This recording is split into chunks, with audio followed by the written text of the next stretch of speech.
करने वाले हैं आरआरबी एनटीपीसी और रेलवे ग्रुप डी के मोस्ट इंपॉर्टेंट क्वेश्चंस जो कि प्रीवियस क्वेश्चन पेपर में भी आए हुए हैं और आगे भी आते हैं और आने वाले पेपरों में इसके आने के चांसेस बहुत ज़्यादा हैं। तो चलिए अभी तक हमने 146 क्वेश्चन यानी कि 146 क्वेश्चन कवर कर लिए हैं। अब चलते हैं क्वेश्चन नंबर 147 की तरफ। तो जो क्वेश्चन नंबर 147 है उसकी तरफ चलते हैं। अब देखो यहाँ पे लिखा गया हुआ है, जातक कथाओं में डैश के जन्म और उनके पूर्व जीवन का वर्णन मिलता है। तो जो जातक कथाएं उनमें किसका जन्म और उनके पूर्ण जीवन मतलब उनकी पूरी बायोग्राफी के बारे में हमें पता लगता है, वो है भगवान बुद्ध। भगवान बुद्ध का पूरा नाम था गौतम बुद्ध। ठीक है। और ये क्वेश्चन आपके आरआरबी ग्रुप डी 10/10/2018 यानी कि 10 तारीख मतलब 10 अक्टूबर 2018 की शिफ्ट 3 में पूछा जा चुका है। ठीक है। तो ये क्वेश्चंस जो आपको मैं करवा रहा हूँ ये सारे के सारे बहुत ज़्यादा इंपॉर्टेंट हैं। हमने इसकी पूरी सीरीज स्टार्ट करी है ताकि आपकी तैयारी बहुत अच्छी हो सके। अभी हम एंशंट हिस्ट्री कवर कर रहे हैं, धीरे धीरे आपको सारी चीज़ें कवर करवा देंगे। चलिए चलते हैं नेक्स्ट क्वेश्चन की तरफ। चलिए नेक्स्ट क्वेश्चन की तरफ चलते हैं। क्वेश्चन नंबर 148 में देखिए क्या लिखा हुआ है। भारतीय इतिहास के संदर्भ में निम्नलिखित में से कौन सी भावी बुद्ध है जो संसार की रक्षा हेतु अवतरित होंगे। अब इसमें बोला गया है कि भारतीय इतिहास, जो भारत का इतिहास है, जो भारत की हिस्ट्री है, उसमें लिखा हुआ है कि कौन से वो भावी बुद्ध हैं जो संसार की रक्षा हेतु, मतलब कि जैसे कलयुग में बोला गया ना कि जो कल की भगवान विष्णु भगवान हैं जो कल की का अवतार लेके आएंगे, ठीक है, कलयुग का नाश करने के लिए। उसी तरह इसमें बोला गया है कि भारतीय इतिहास के संदर्भ में निम्नलिखित में से कौन भावी बुद्ध हैं जो संसार की रक्षा हेतु अवतरित होंगे, मतलब संसार की रक्षा के लिए वो जन्म लेंगे, हमें वो बताना है। ठीक है। अब यहाँ पे देखो क्या लिखा हुआ है। अवलोकितेश्वर, लोकेश्वर, मैत्रेय, पद्मपाणि। सो the right answer is Maitreya. ठीक है। तो नाम भी देखो हमारे इतिहास में सबसे पहले दर्ज है कि ये फलाने बंदे होंगे, उनका ये नाम होगा और ये मतलब जन्म लेंगे किसकी, संसार की रक्षा के लिए। मतलब हर एक चीज़ हमारे इतिहास में पहले से ही बताई हुई है, बस हमें ज़रूरत है उस चीज़ को समझने की। समझ रहे आप मेरी बात अभी? तो ये सारी चीज़ें होती हैं। चलते हैं नेक्स्ट क्वेश्चन की तरफ। फटाफट नेक्स्ट क्वेश्चन की तरफ चलते हैं, बढ़ते हैं उसकी तरफ। तो अगले क्वेश्चन में हमसे देखो क्या पूछा गया है। अब हमने सक्सेसफुली 150 क्वेश्चन कवर कर लेने हैं, लास्ट क्वेश्चन रह गया, ठीक है, 150 वाला। अब देखो 150 क्वेश्चन हमसे क्या पूछा गया है। किस वृक्ष के नीचे रानी माया देवी ने गौतम बुद्ध को जन्म दिया था। मतलब जो गौतम बुद्ध थे वो रानी माया देवी के बेटे थे, आपने याद रखना है। और माया देवी कोई छोटे मामूली घरों की नहीं थी, वो रानी थी। ठीक है। बट वो कह सकते हो कोइंसिडेंट था कि उन्होंने एक पेड़ के नीचे गौतम बुद्ध भगवान जी को जन्म दिया था। ठीक है। अब आपके सामने ऑप्शंस दिए हैं, पीपल का वृक्ष था, आम का वृक्ष था, अशोक वृक्ष था या साल का वृक्ष था। सो द राइट आंसर इज वो साल का वृक्ष था। ठीक है। तो साल के वृक्ष के नीचे भगवान गौतम बुद्ध ने जन्म लिया था। और ये क्वेश्चन आपके आरआरबी ग्रुप डी में पूछा गया है। कब आया था? 12/10/2018 यानी कि 12 अक्टूबर 2018 को शिफ्ट 3 में पूछा गया था। क्लियर होगी बात सभी को? चलिए चलते हैं नेक्स्ट क्वेश्चन की तरफ। अब देखो क्वेश्चन नंबर 151 में हमसे क्या पूछा गया है। अजंता और एलोरा की गुफाएं डैश धर्म की सबसे पहली वास्तुकला, गुफा चित्रकला एवं मूर्ति कला के उत्तम उदाहरणों में से हैं। आपके सामने ऑप्शंस दिए हुए हैं, हिंदू, राजपूत, जैन, बौद्ध।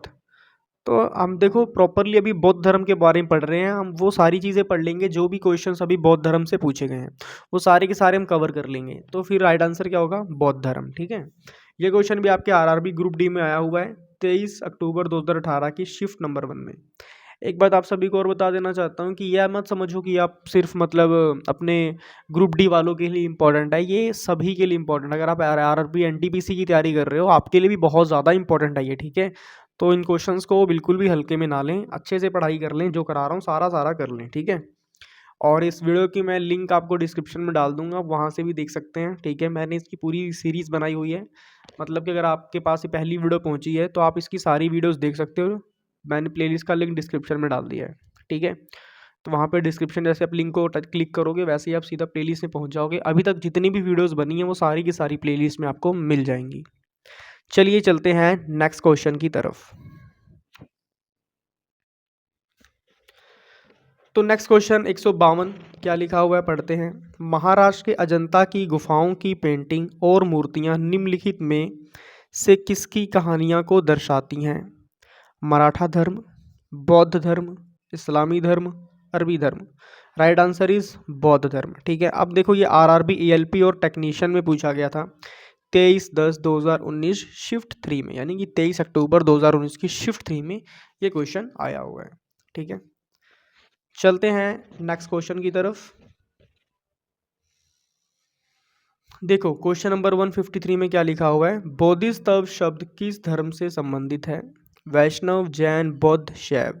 तो जो बोधि है, आपसे नाम ही क्लियर हो रहा है, बा से बोधि, बा से बौद्ध, तो राइट आंसर इज बौद्ध धर्म। आरपीएफएसआई की 10/1/2019 की शिफ्ट 2 में पूछा गया है।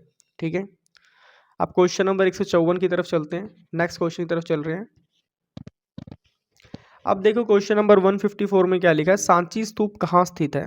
मध्य प्रदेश, पश्चिम Bengal, Andhra Pradesh, Gujarat. Right answer is Madhya Pradesh में। ठीक है, जो सांची स्तूप है वो मध्य प्रदेश में स्थित है।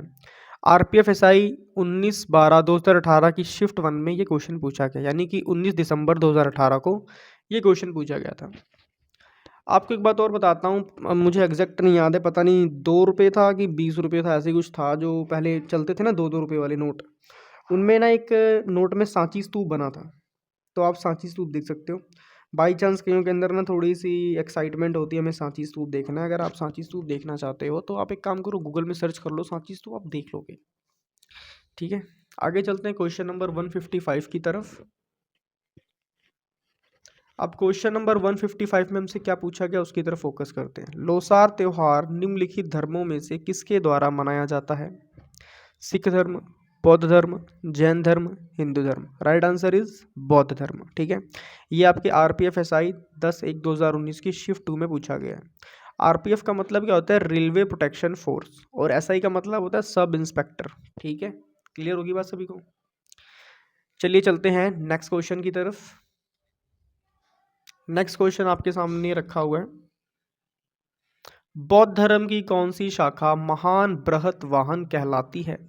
थेरवाद, व्रजयान, Mahayana, Abhidhamma Pitaka. So the right answer is Mahayana. जो महायान है वो क्या कहलाती है? बौद्ध धर्म की महान वाहन कहलाती है। ठीक है, वाहन तो बताइए आपको क्या होता है?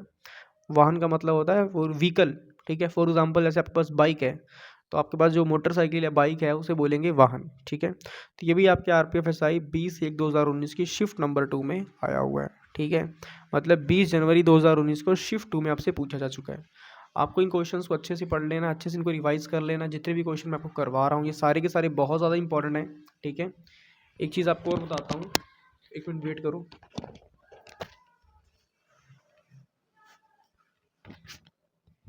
अब देखो यहाँ पे आपको मैं ना कुछ इंपॉर्टेंट चीज़ बता रहा हूँ। जैसे फॉर एग्जांपल जैसे यहाँ पे आरआरबी ग्रुप डी लिखा हुआ है ना? तो जिन जिन में आरआरबी ग्रुप डी या आरपीएफ एसआई लिखा है, कई एस्पिरेंट सोचेंगे यार ये तो आरआरबी एनटीपीसी वाला सिलेबस ही नहीं है, या आरआरबी एनटीपीसी वाले क्वेश्चन ही नहीं है। ऐसा कुछ भी नहीं है। ये बुक कितनी अच्छी बुक है कि इसमें हर एक चीज़ अच्छे से कवर की है, टोटली रेलवे के पॉइंट ऑफ व्यू से ही बनाई गई है। और देखो सीधी सी बात एक और बताता हूँ, सिर्फ बुक पढ़ने से क्वेश्चन समझ नहीं आएंगे, आपको क्वेश्चंस को समझना पड़ेगा। अगर आप क्वेश्चंस को समझ ही नहीं पाओगे तो आप मतलब कैसे कैसे आप मतलब बता सकते हो, है ना?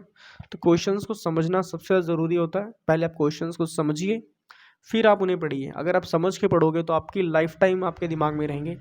और एक बात और आपको बता देता हूँ, सबसे इम्पोर्टेंट जो बात है, यही क्वेश्चन आपके ना एसएससी एग्ज़ाम में भी रिपीट हो रहे हैं, और उसके बाद जो भी गवर्नमेंट एग्ज़ाम हो रहे हैं सब यही क्वेश्चन रिपीट हो रहे हैं, क्योंकि एंशियंट हिस्ट्री सभी की सेम है। ठीक है, आप सीजीएल की तैयारी कर रहे हो, सीएचएसएल की तैयारी कर रहे हो, सभी के लिए सारा सेम है। ठीक है, तो अच्छे से आप पढ़ाई करिए, अच्छे से अपना ध्यान रखिए और अपनी सेहत का ध्यान रखें। मिलते हैं नेक्स्ट वीडियो में, तब तक सभी को राम राम।